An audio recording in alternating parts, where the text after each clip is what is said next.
Sobral, no estado do Ceará. Com certeza você deve ter ouvido falar da experiência educacional que foi implantada no município de Sobral há mais ou menos 27 anos atrás. Mais ou menos lá para o ano de 1996, o município do Ceará, chamado Sobral, começou uma revolução na sua educação, transformando a educação, que era uma educação ruim, como é de vários municípios do Brasil, em uma excelência em educação. E para conhecermos um pouco mais o que foi feito no município de Sobral, vou trazer aqui no meu canal uma série de 5 vídeos onde o secretário municipal de educação, o professor Herbert Lima, vai explicar quais foram as mudanças que ocorreram lá no município de Sobral para transformá-lo em uma experiência revolucionária e de excelência na educação brasileira. Vamos então assistir os vídeos. São 5 vídeos que vão falar detalhadamente quais foram as experiências, quais foram as modificações que o município teve que implantar na sua municipalidade, ou seja, na sua rede municipal de educação, para transformar, depois de 27 anos, em uma experiência exitosa. É um case de sucesso o município de Sobral, no estado do Ceará. No quinto e último vídeo da série, vamos falar sobre 3 pilares da gestão educacional do município de Sobral. Vamos ver então como o secretário Herbert Lima fala sobre esses 3 pilares da gestão educacional que foi implantado e se mantém ao longo dos anos dentro da rede municipal do município de Sobral, no Ceará. Alguns princípios básicos da gestão. O Sobral trabalha há quase 20 anos, que é um bom diretor escolar. Tem que ter tempo, presença e ser exemplo na escola. Tempo, presença e exemplo. E para isso, ele não nasce com essas habilidades. E nem ele recebe formação para elas. Ninguém se forma, se qualifica, se prepara para ser diretor. Normalmente é uma oportunidade, ou um convite, uma nomeação, ou uma eleição, ou no nosso caso, é um processo seletivo. E para isso o diretor escolar tem que estar em formação permanente. Por isso que há 2 décadas, todas as quintas-feiras à tarde, eu sou o 10º secretário de educação, estou lá há 7 anos só. Todos os diretores, há 20 anos, fazem reunião de monitoramento e mentoria toda quinta-feira à tarde inteira, com o secretário, que é a maior liderança, que tem que ter os dados e resultados na mão, que tem que ter boas experiências para compartilhar, que tem que fazer os combinados com a escola. Nós tínhamos diretor que cumpria metade do expediente na escola e a outra metade ia cuidar do seu comércio ou ia resolver as questões pessoais da sua família.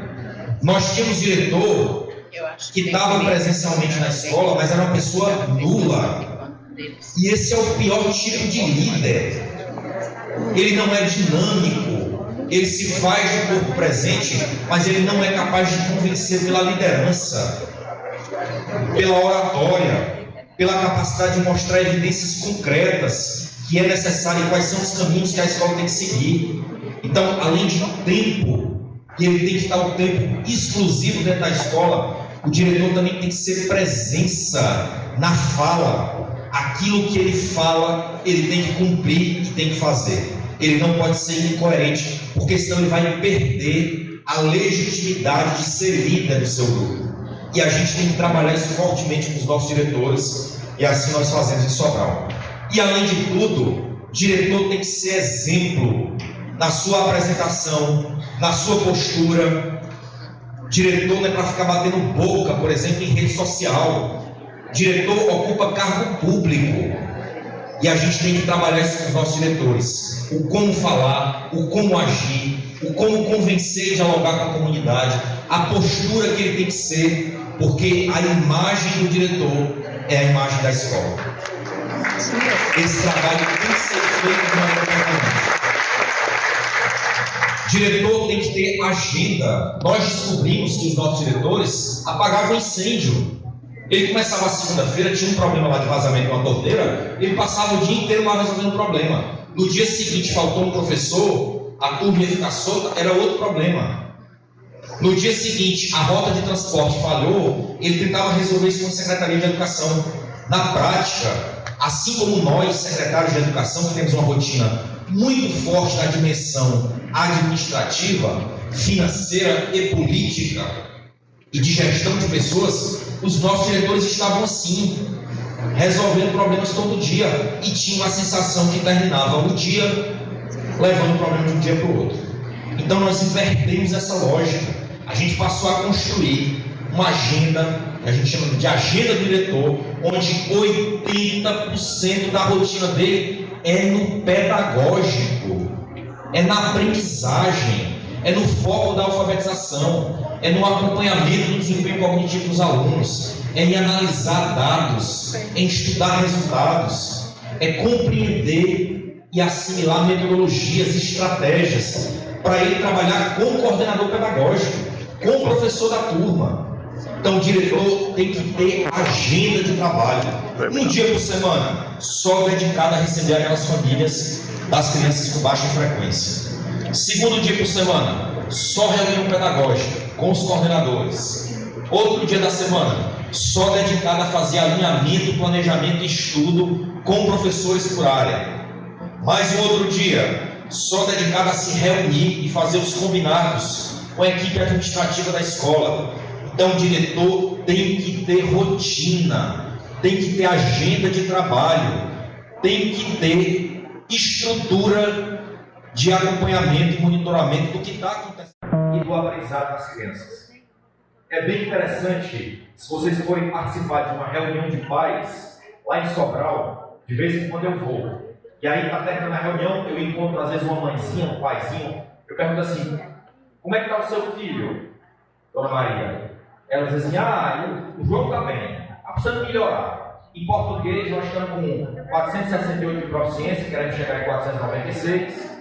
Em matemática a proficiência dele está mais baixa, é 385, mas eu já falei para ele, tem que estudar mais matemática para chegar nos 410.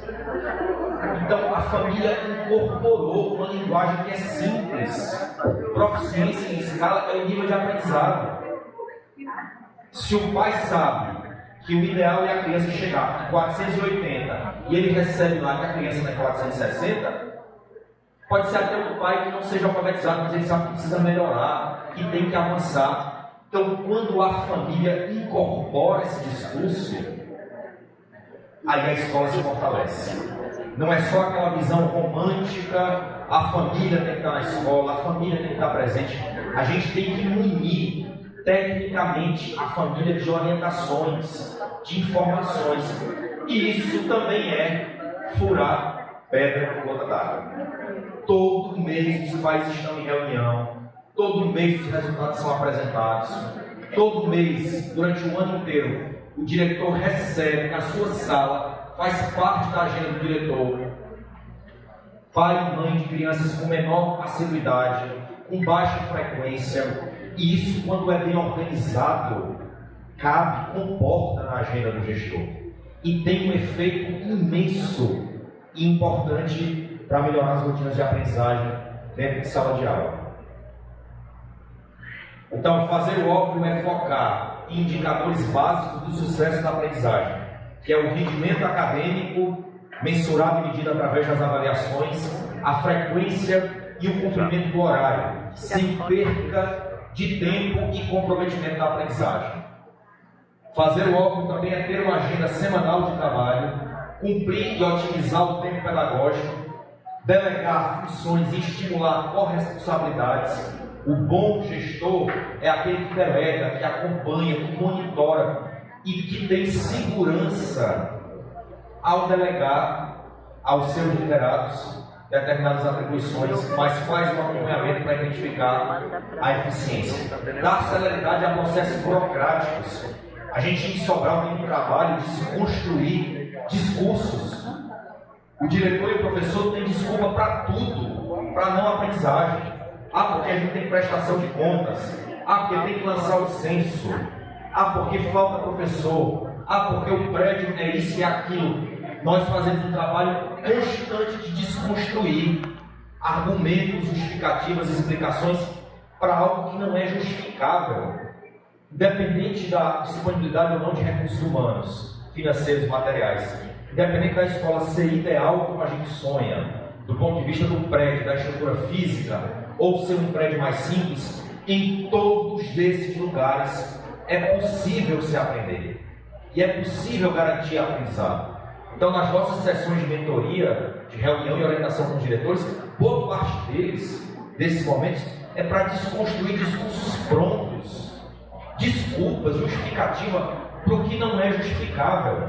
Em primeiro lugar, tem que estar aprendizado. E esse aprendizado tem que superar essas dificuldades e esses desafios. E isso precisa ser trabalhado na fala, na postura e no discurso dos gestores. Aqui está um exemplo. Por exemplo, essa daqui, ó, é a sala da coordenadora pedagógica. Essa daqui é a Nara, coordenadora pedagógica da escola Guida Frota, do primeiro ao quinto ano. Aqui é o birô dela e aqui é a sala. E ali é a sala da Luciana. Sabe por quê? Porque sala de coordenador é o corredor da escola. É lá que acontece boa parte da dinâmica de suporte ao professor. Então elas estão aqui, ó, próximas à sala de aula, dando suporte aos profissionais, chamando individualmente as crianças para averiguar e monitorar a leitura. Se aquela criança lê, interpreta, se aquela criança decodifica, se aquela criança é capaz de desenvolver uma produção textual, é capaz de interpretar uma informação explícita ou implícita no texto. Então, um dos trabalhos do coordenador pedagógico é fazer o chamamento individual, criança por criança, para saber em que nível essa criança está. E isso é fundamental, é transformador, porque ele passa a se aproximar, a ganhar confiança e a colaborar com o trabalho do professor de sala de aula. Então aqui são as duas coordenadoras do corredor, coordenadoras do corredor da escola. Uma está ali cuidando da sua rotina e a outra está fazendo o chamamento individual dos alunos para a leitura, para verificar se eles estão sendo alfabetizados.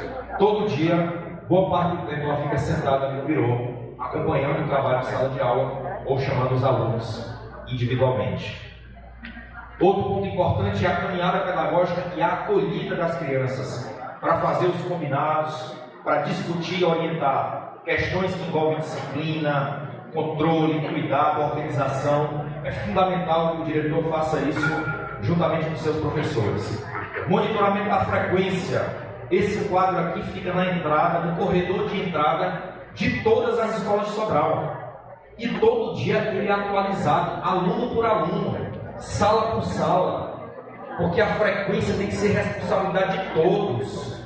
Todo mundo que entra na escola, seja o porteiro, a merendeira, o professor, o diretor, o pai, a mãe, sabe quem faltou, quem está presente em cada uma das turmas.